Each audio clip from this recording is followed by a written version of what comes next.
नमस्कार बच्चों, आप देख रहे हैं मैथमेटिक्स ज्ञान। आज मैं क्लास 10th के बच्चों के लिए फर्स्ट चैप्टर का बचा हुआ part rational and irrational number लेकर आया हूं। वैसे रेशनल और इरेशनल ये इन दोनों के बारे में आप क्लास 9th में और क्लास 8th में पहले से सीख चुके हो। आपको यह भी पता है कि रेशनल नंबर्स क्या होते हैं, आपको यह भी पता है कि इरेशनल नंबर क्या होते हैं, इनकी डेफिनीशन भी जानते हो। ये आपके सामने रेशनल और इरेशनल की डेफिनीशन लिखी हुई है। Rational number, any number that is written in the form of p by q where q is not equal to 0 and pq are integers, for example 3, 1/2, -4/5। ये सारे रेशनल नंबर हैं। Rational number की एक और पहचान है कि अगर इनको डेसिमल में रिप्रेजेंटेट किया जाए और डेसिमल रिप्रेजेंटेशन इनका या तो टर्मिनेटिंग हो, अगर नॉन टर्मिनेटिंग हो तो रिपीटिंग होना चाहिए। यानी terminating and non terminating, repeating, इन दोनों कंडीशंस में जो भी डेसिमल रिप्रेजेंटेशन होते हैं वो सारे के सारे रेशनल नंबर होते हैं।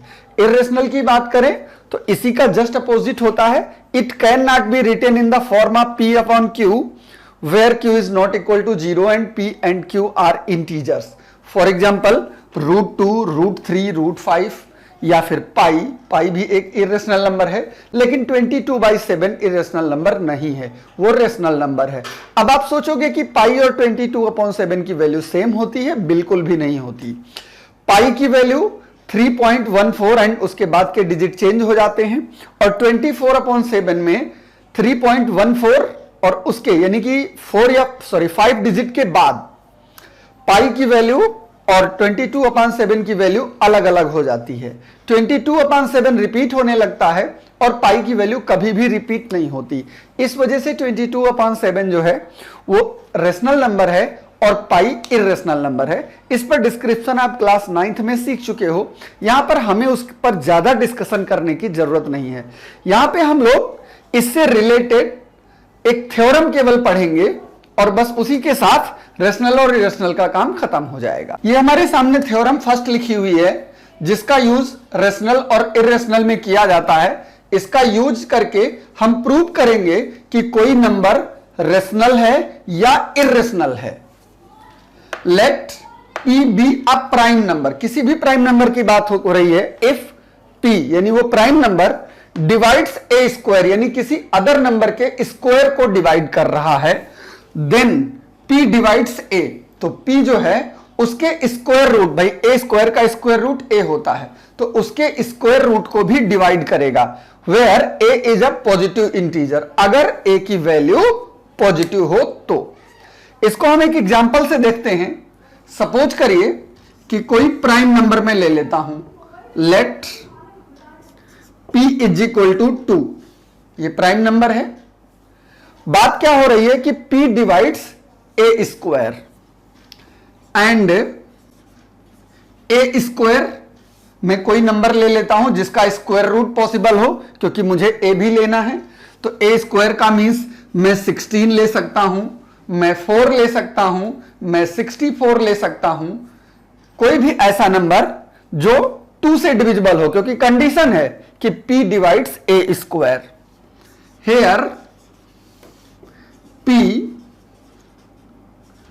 Divides a square, then a is equal to क्या आएगा, जब a स्क्वायर 16 है तो a उसका स्क्वायर रूट हो जाएगा और इसका स्क्वायर रूट आएगा 4।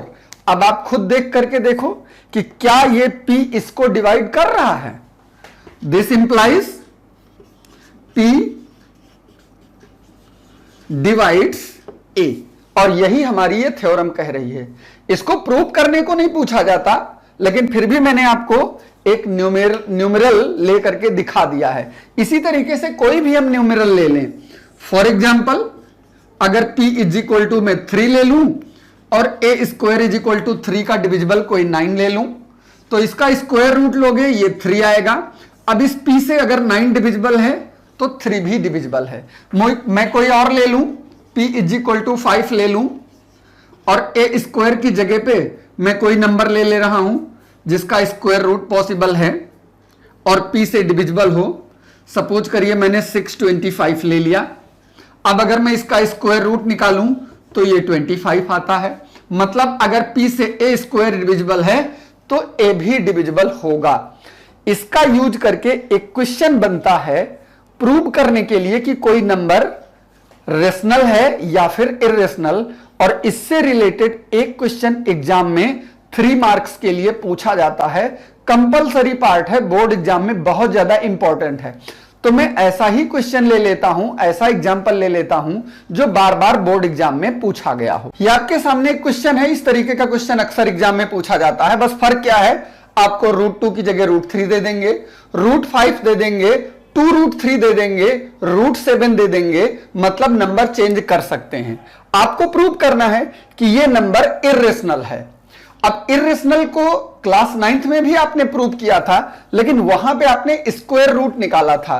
प्रॉब्लम क्या है स्क्वायर रूट निकालने में कि आप कितने डिजिट तक स्क्वायर रूट निकालोगे, क्योंकि स्क्वायर रूट निकालने की एक लिमिट है। आप 4 डिजिट निकाल लोगे, 5 डिजिट निकाल लोगे, 10 डिजिट निकाल लोगे, लेकिन उतने से यह नहीं पता चल पाता कंफर्म कि नंबर रिपीट होगा या नहीं होगा। इसलिए इसको प्रूव करने का दूसरा तरीका है मेथड ऑफ कॉन्ट्राडिक्शन। हम उल्टा करके यानी विरोधाभास करके, कोई चीज है हम मान लेते हैं कि वो नहीं है, या नहीं है तो मैं मान लेता हूं है। इस कंडीशन को यूज करके हम इसको प्रूव कर सकते हैं कि ये नंबर रेशनल है या इरेशनल। बहुत इजी टॉपिक है, बस वीडियो को लास्ट तक देखते जाइए और ध्यान से देखिएगा। तो अब मुझे प्रूव करना है ये इरेशनल है, तो मैं लेट कर लूंगा, लेट इसका उल्टा लेट करूंगा, √2 is a rational number.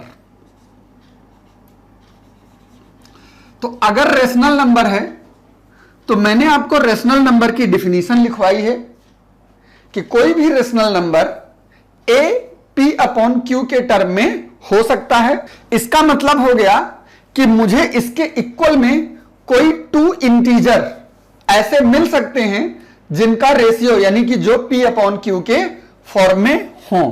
Therefore we can find 2 integers p and q such that √2 is equal to p/q, where p and q are integers and q is not equal to 0। ये basic condition है, इसलिए इसको मैंने bracket में लिख दिया है। अब मेरे पास आया कि ये √2 p/q के इक्विवेलेंट है। मैं इस रूट को रिमूव करने के लिए दोनों साइड में स्क्वायर कर सकता हूं। तो बाई स्क्वायरिंग बोथ साइड्स, तो मुझे क्या मिलेगा, जब इसका स्क्वायर करोगे तो रूट से स्क्वायर करने पे रूट हट जाता है, यानी 2 मिलेगा, और इसका स्क्वायर करोगे तो ये p²/q² मिलेगा। अगर मैं इसको क्रॉस मल्टीप्लाई कर दूं ऐसे, तो ये p² = आ जाएगा 2q²। इसका मतलब हुआ कि p² के इक्वल में जो भी नंबर है उसका एक मल्टीपल 2 है, और 2 मल्टीपल होने का मतलब कि p² 2 से डिवाइडेड है। तो मैं लिख सकता हूं hence p² is divisible by 2। और अभी मैंने आपको एक थ्योरम लिखाई थी कि अगर कोई स्क्वायर किसी प्राइम से डिवाइड होता है तो उसका स्क्वायर रूट भी प्राइम से डिवाइड होगा। मतलब कि अगर p² 2 से डिवाइड हो रहा है तो p² का स्क्वायर रूट यानी कि p भी 2 से डिवाइड होगा, और ये 2 एक प्राइम नंबर है। तो this implies p is also divisible by 2। क्यों डिविजिबल है, मैंने अभी आपको पढ़ाया है बाई थ्योरम फर्स्ट, जिस थ्योरम की हम लोगों ने अभी बात की थी। तो यहां पे मुझे यह पता चला कि इस p बाई क्यू में p एक ऐसा नंबर है जो 2 से डिविजिबल है। अब इसके बाद मैं लेट कर ले रहा हूं p इज इक्वल टू कोई other number 2r, where r is any integer. r की जगह पे आप कोई भी नंबर ले सकते हो, लेकिन 2 नंबर मैंने इसलिए लिया क्योंकि मुझे चेक करना है कि ये दूसरा वाला नंबर 2 का फैक्टर है या नहीं है। p के बारे में तो मुझे पता चल गया कि 2 का डिविजिबल है, लेकिन q है या नहीं है ये मुझे देखना है। आपको ये ध्यान रखना है कि अगर √2 पूछा जाए तो मैंने 2r लेट किया, अभी √3 पूछा जाता तो मैं यहां पे 3r लेट करता, √5 पूछा जाता तो मैं यहां पे 5r लेट करता। यानी ये डिपेंड करेगा कि क्वेश्चन में कौन सा नंबर पूछा गया है। देन अब मैं इस p की वैल्यू को इस p वाली वैल्यू में सब्स्टिट्यूट करा दे रहा हूं। Substitute the value of p in p square is equal to 2q square. तो जब p के प्लेस पे मैं 2r रख दूंगा तो ये 2r square is equal to 2q square हो जाएगा। This implies 4r square is equal to 2q square. 2 से ये 4 डिवाइड हो जाएगा 2 टाइम, यानी कि मेरे पास क्या बचा, q square is equal to 2r square.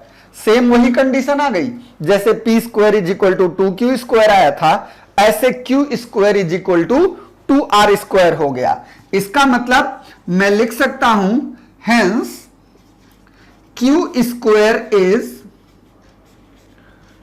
Divisible by 2। तो अगर q स्क्वायर 2 से डिविजिबल है तो सेम उसी थ्योरम से this implies q is also divisible by 2, reason by theorem first. तो मुझे यहां पे यह पता चला कि p 2 से डिविजिबल है, q 2 से डिविजिबल है। यानी इस बात को मैं कॉमनली बोल सकता हूं कि p एंड q दोनों q से डिविजिबल हैं। Therefore p and q have at least 2 as a common factor। दोनों में मुझे 2 एज अ फैक्टर मिल रहा है, और आपको पता है कि जब भी किसी नंबर में कॉमन फैक्टर हो तो उसको सिंप्लीफाइड कर दिया जाता है। इसका मतलब यह हुआ कि जब भी हम p अपॉन q को लेते हैं तो वो को प्राइम होने चाहिए, और यहां पे कोई नंबर कॉमन फैक्टर होने का मीन्स हो गया कि वो दोनों के दोनों नंबर को प्राइम नहीं है। तो जो मैंने लिया था कि √2 is equal to p by q, ये उसको कॉन्ट्राडिक्ट कर रहा है, यानी कि उसको मना कर रहा है। तो इसका मतलब यह हो गया कि ये p अपॉन क्यू उस √2 के इक्वल नहीं होगा। तो मैं लिख दूंगा but this contradicts the fact that p and q are co-prime, therefore √2 is not equal to p by q। तो अगर √2 p by q के इक्वल नहीं है, यानी कि हमारा अजम्पशन रॉन्ग हो गया, जो हमने एज्यूम किया था वो डिस्क्वालीफाई हो गया। तो मैंने एज्यूम किया था कि √2 एक रेशनल नंबर है, इसका मीन्स हुआ कि √2 रेशनल नंबर नहीं है। So our assumption is wrong, यानी कि मैंने जो एज्यूम किया था कि √2 एक रेशनल नंबर है वो रॉन्ग हो गया। Therefore √2 is not equal to p by q, hence √2 is an irrational number, और यही हमको प्रूव करना था। और ये प्रूवमेंट कई बार 3 मार्क्स के लिए पूछा गया है और कई बार 4 मार्क्स के लिए पूछा गया है। आप नंबर बदल के 2, 3, 4 क्वेश्चन लगा लीजिएगा, जहां पे 2 की जगह पे √3 लिख दीजिए, √5 लिख दीजिए, 2√2 लिख दीजिए, 2√3 लिख दीजिए। इसी तरीके से नंबर चेंज करके 2, 4 क्वेश्चन लगा लीजिएगा। लैंग्वेज सबके लिए एक ही रहेगी, तो जब आप 2, 4, 5 क्वेश्चन लगाओगे तो ये लैंग्वेज आपको याद हो जाएगी, फिर लिखने में आपको कहीं से भी प्रॉब्लम नहीं आएगी और आपका बोर्ड एग्जाम के लिए एक क्वेश्चन परफेक्टली तैयार हो जाएगा। इसी चैप्टर से एक क्वेश्चन और है, वो भी अक्सर बोर्ड एग्जाम में पूछा जाता है, उसको भी देख लेते हैं। यह हमारे सामने एक क्वेश्चन लिखा है, so that 5 - √2 is an irrational number. इस तरीके के क्वेश्चन बोर्ड एग्जाम में अक्सर पूछे जाते हैं, क्योंकि ट्रेंड चेंज हो रहा है। पहले केवल √2, √3, √5 को पूछा जाता था, अब ये चेंज करके इस तरीके से पूछने लगे हैं, और ये उसके अकॉर्डिंग आसान होता है। हमें कुछ करना ही नहीं है, बस सीधे मुझे मेथड ऑफ कंट्राडिक्शन लगाना है, यानी इसको एज्यूम कर लेना है। तो let us assume 5 - √2 is a rational number. So we can find P and Q co-primes such that 5 - √2 is equal to P/Q। इसको अगर मैं सिंप्लीफाई करूं, इसको देख करके आप बता सकते हो कि इसमें से √2 एक इर्रेशनल नंबर है, और ये P/Q को मैंने को प्राइम लिया है, दैट मींस ये एक रेशनल नंबर है। तो रेशनल को मैं रेशनल के साइड में ले आऊं, 5 - P/Q, और इस √2 को दूसरी डायरेक्शन में भेज दीजिए, तो ये पॉजिटिव √2 हो जाएगा। अब इसको सिंप्लीफाई करिए तो ये बचेगा 5Q - P/Q, एलसीएम लेकर के सब्ट्रैक्ट कर दिया मैंने, और ये इज इक्वल टू है √2। अब अगर P और Q रेशनल है, इसका मतलब कि ये पूरा का पूरा पार्ट रेशनल हुआ, बट √2 एक इर्रेशनल है। और इतना तो आप सभी लोग जानते हैं कि कभी भी रेशनल नंबर इर्रेशनल के इक्वल नहीं हो सकता, यानी कि हमारा अजम्पशन रॉन्ग है और ये नंबर रेशनल नहीं है। तो जब नंबर रेशनल नहीं है तो फिर ये इर्रेशनल है। इसको हम लिखेंगे कैसे? Since P and Q are integers, then 5Q - P/Q is also an integer, but √2 is an irrational number. This contradicts the fact. So √2 is not equal to 5Q - P/Q. Hence 5 - √2 is an irrational number, और यही हमको prove करना था। इस तरीके के question भी आते हैं, इसमें बहुत ज्यादा कुछ करना नहीं पड़ता, बस सीधे क्वेश्चन को आप कंट्राडिक्शन लगा करके, यानी उसको P/Q लेट करके रेशनल पार्ट को अलग कर दीजिए, इर्रेशनल पार्ट को अलग कर दीजिए, बस सिंप्लीफाई कर दीजिए। 2-4 क्वेश्चन लगाओगे, लाइनें याद हो जाएंगी, क्योंकि ये लाइनें आपने पीछे भी लिखी हैं। सेम वही लाइन बार बार मुझे रिपीट करनी होती है, तो बस 2-3 क्वेश्चन लगाने की देर है और आपका एक क्वेश्चन मिनिमम 3 और 4 मार्क्स के लिए तैयार हो जाएगा। इसके बाद एक लास्ट कंडीशन बचती है, डेसिमल रिप्रेजेंटेशन। इससे रिलेटेड क्वेश्चन 2 या फिर 1 मार्क्स के लिए पूछे जाते हैं। उनके लिए कुछ थ्योरम्स हैं, उनको भी हम देख लेते हैं। ये 2 थ्योरम हमारे पास और हैं इसी चैप्टर में। थ्योरम सेकंड है कि let p by q is a rational number whose decimal expansion terminates, यानी ऐसे रेशनल नंबर की बात हो रही है जिसको टर्मिनेटिंग डेसिमल में चेंज किया जा सके। कैसे होगा? If prime factorisation of q means denominator is of the form of 2 to the power m 5 to the power n, यानी कि किसी भी रेशनल नंबर को टर्मिनेट तभी किया जा सकता है जब उसका प्राइम फैक्टराइजेशन 2 और 5 के फॉर्म में हो। इसके अलावा कुछ भी आया समझो गड़बड़ हो गया, यानी फिर वो टर्मिनेट नहीं हो सकता। एग्जाम्पल लिखे हुए हैं 3/8, 13/125, 7/100, इनमें सबको आप चेंज कर सकते हैं।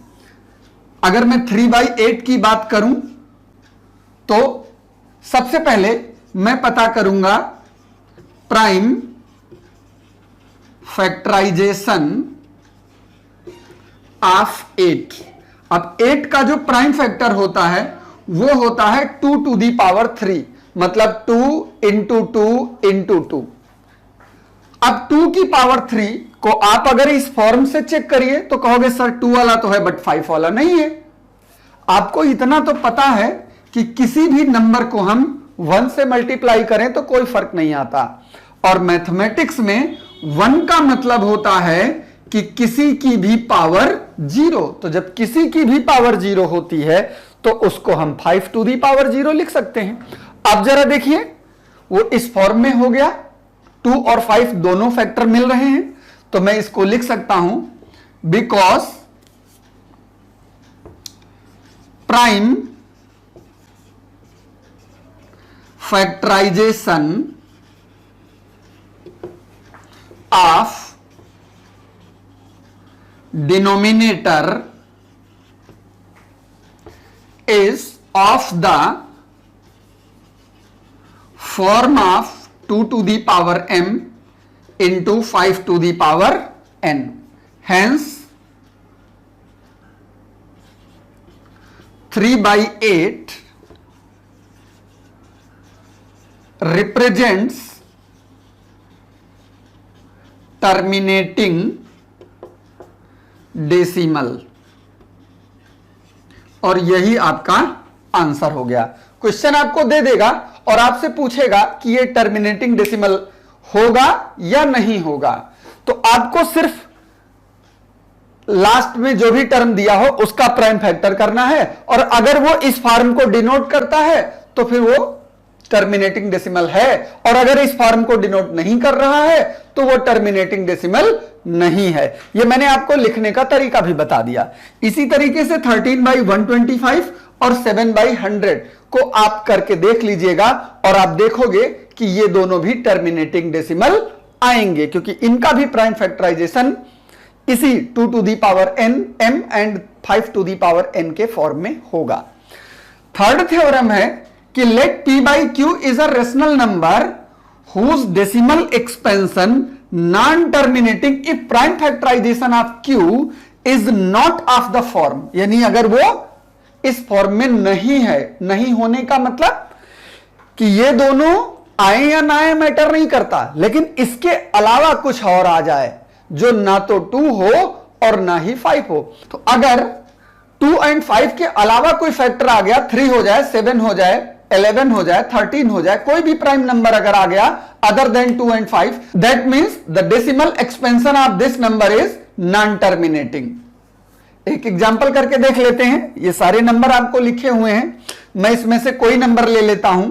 इसके लिए पहले मैं इसको रफ कर देता हूं ताकि जगह हो जाए। पहला नंबर था 77/210।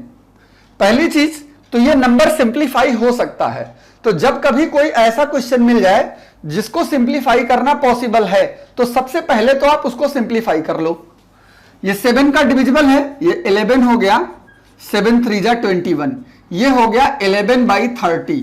तो मुझे अब 210 को नहीं चेक करना है, मुझे सिर्फ 30 को चेक करना है। तो 30 के अगर मैं प्राइम फैक्टराइजेशन निकालूं, प्राइम फैक्टराइजेशन निकालना आप जानते हैं, ऐसे 2 से डिवाइड करूंगा 15 आएगा, 3 से डिवाइड करूंगा 5 आएगा। तो ये मेरे पास हो गया 2 इंटू 3 इंटू 5। अब देखिए इसमें 2 और 5 तो है, बट 2 और 5 के अलावा भी कुछ आ गया, यानी कि ये उस फॉर्म को डिनोट नहीं करेगा। तो मैं इसके लिए लिखूंगा because prime factorisation of 30 is not of the form of 2 to the power m into 5 to the power n.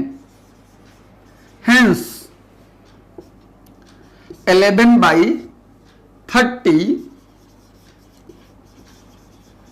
represents non-terminating decimal, और यही आपका आंसर हो गया। कई बार ऐसे क्वेश्चन पूछ लिए जाते हैं कि कोई आपको क्वेश्चन दे देगा और आपसे पूछेगा कि ये कितने डिजिट के बाद टर्मिनेट होगा, और उसके लिए रिस्ट्रिक्शन लगा दिया जाता है कि आपको एक्चुअल डिवीजन नहीं करना है। फॉर एग्जाम्पल आपको कोई क्वेश्चन दे दिया जाए 3/125, ये टर्मिनेटिंग डेसिमल तो है, बट मुझे ये बताना है कि ये कितने डिजिट के बाद टर्मिनेटिंग होगा, लेकिन डिवीजन भी नहीं करना है। तो इसका तरीका क्या है, सबसे पहले आप डिनोमिनेटर का प्राइम फैक्टराइजेशन करो। तो जब डिनोमिनेटर का आप प्राइम फैक्टराइजेशन करोगे तो ये 5 से डिविजिबल है, 5 3 टाइम आ जाएगा, तो ये हो गया 3/5 टू दी पावर 3। अब अगर मुझे बिना डिवाइड किए हुए डेसिमल एक्सपेंशन पता करना है तो मुझे नीचे 10 बनाना पड़ेगा, क्योंकि 10 में जितने जीरो होते हैं डेसिमल एक्सपेंशन उतनी डिजिट पे हो जाता है। 10 का मींस 1 के बाद जितने जीरो होंगे। तो 5 को अगर मैं 2 से मल्टीप्लाई करूं तो 10 आ जाता है। यहां 5 में की पावर 3 लगा हुआ है, तो मैं इसको अगर 2 to the power 3 by 2 to the power 3 से मल्टीप्लाई कर दूं तो ये नंबर मेरे पास कुछ ऐसा होगा 3/8, और ये हो जाएगा 5 इंटू 2 टू दी पावर 3। इसका मतलब हो गया 8 3 जा 24, और ये हो गया 10 टू दी पावर 3 का मींस 1000। इसमें 3 डिजिट पे डेसिमल 1 के बाद 3 जीरो आए, यानी इसका जो डेसिमल एक्सपेंशन होगा वो 024 होगा। यानी अब इसको देख करके आप बता सकते हो कि ये कितनी डिजिट के बाद टर्मिनेट हो रहा है। तो ये डेसिमल के बाद 3 डिजिट पे टर्मिनेट हो रहा है। इसी तरीके का कोई भी क्वेश्चन 1 मार्क्स के लिए पूछा जाता है, खासकर एमसीक्यू में, तो आप इजीली बता सकते हो कि कितने डिजिट के बाद टर्मिनेट होगा। इसी के साथ ये वीडियो हम यहीं समाप्त करते हैं। आपका ये चैप्टर रियल नंबर खत्म हो चुका है। बहुत जल्दी मैं इसके इंपॉर्टेंट क्वेश्चन भी लेके आऊंगा कि इसमें कौन से इंपॉर्टेंट क्वेश्चन हैं जो बोर्ड परीक्षा में पूछे जाएंगे या फिर पूछे जाते रहे हैं। तो अगर वीडियो आपको पसंद आई हो तो लाइक और शेयर करना बिल्कुल भी न भूलें। इसी के साथ आज की वीडियो यहीं समाप्त करता हूं। बहुत जल्दी फिर मुलाकात होगी किसी नए टॉपिक और नए वीडियो के साथ। तब तक के लिए नमस्कार।